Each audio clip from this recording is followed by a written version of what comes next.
পাইরেসিটা একটা টেলিগ্রাম চ্যানেলের মাধ্যমে সেটা পাওয়া যায়। পাইরেসি আসলে এটা একটা অপরাধ। একটা সিনেমা হলের অপারেটর আছে, তিনজনকেই আমরা গ্রেপ্তার করতে সক্ষম হই। টিপু সুলতান, সাদি সাদ ওরফে সাগর এবং আরেকজন সাজেতুল ইসলাম বিভিন্ন লিঙ্কে পাইরেসির মাধ্যমে প্রকাশ করেছে। সেই চ্যানেলগুলোর মূল হোতাকে এবং কে কন্ট্রোল করে সেগুলো আমরা বের করতে পারবো। এবং বর্তমানে মামলার তদন্তভার ডিবির কাছে ন্যস্ত করা হয়। দুজনের নাম বলেছেন যে যাদের মাধ্যমে উনি এটার পাইরেসি কপিটা পেয়েছেন, সেলফ ডিক্লিয়ারেশনের মাধ্যমে এটা পাইরেসি করেছে।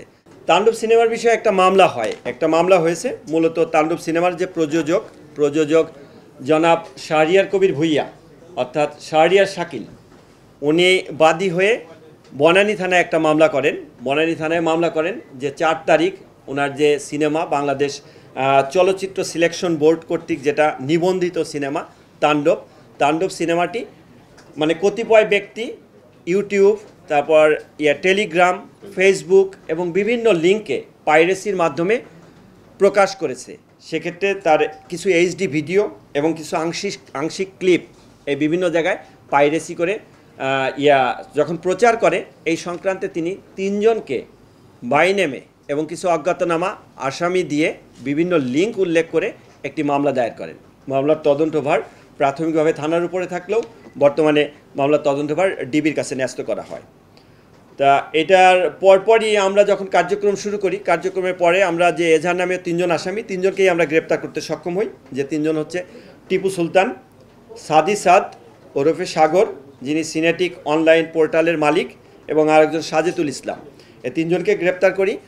পাশাপাশি আমরা যে লিঙ্কগুলো আছে সেই লিঙ্কগুলো অ্যানালাইসিসের কাজ করি, যে লিঙ্কে কোন লিঙ্কে সেটা প্রকাশ হয়েছে। মূলত আমরা এখানে দেখি একটা টেলিগ্রাম চ্যানেলের মাধ্যমে এটা প্রথম প্রকাশ পায় এবং সেটির মূলত কে কন্ট্রোল করে বা কারা করে সেটার ব্যাপারে আমরা আমাদের যে ডেডিকেটেড টিম আছে ডিবি সাইবার ইউনিট কাজ করছে।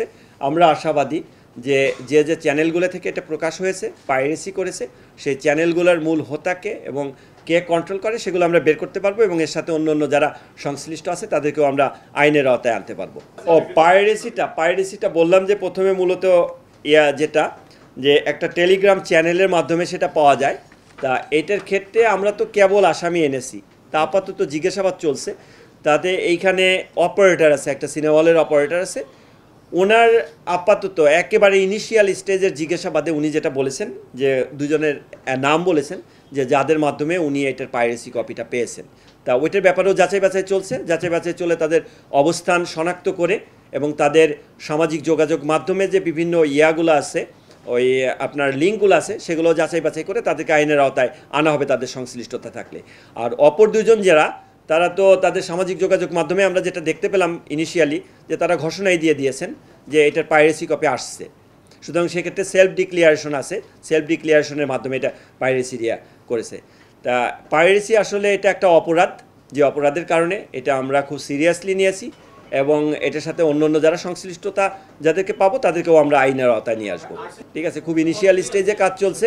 আমরা কেবল এই যে আজকে আসামিদের নিয়ে এসে হাজির হলাম, তো কালকে তাদেরকে আমরা পাঠানোর পরে আবার এনে যদি জিজ্ঞাসাবাদ করে আমরা মানে এক্সটেন্ডেড ফরম্যাটে আরও তথ্যগুলো আমরা পাই।